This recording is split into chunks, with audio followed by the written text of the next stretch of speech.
పక్కకు వస్తాయి అన్నమాట నీళ్లు.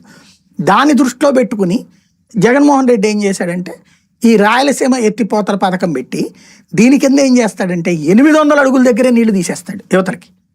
840 అడుగుల దగ్గర కేసీఆర్ నీళ్లు లాగుతాడు, 800 అడుగుల దగ్గరే ఇక్కడ జగన్మోహన్ రెడ్డి నీళ్లు లాగుతాడు.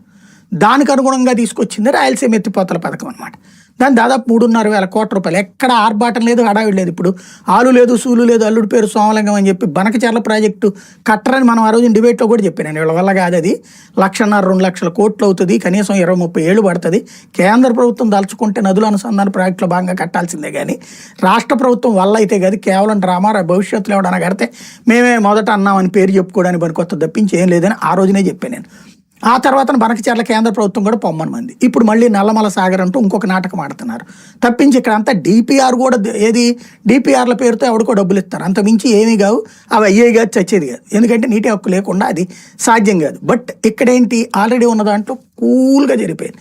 దీని జరిగిన హడావిడిలో ప్రచారంలో 10వ వంతన జరిగింది రాయలసీమ ఎత్తిపోతల పథకానికి.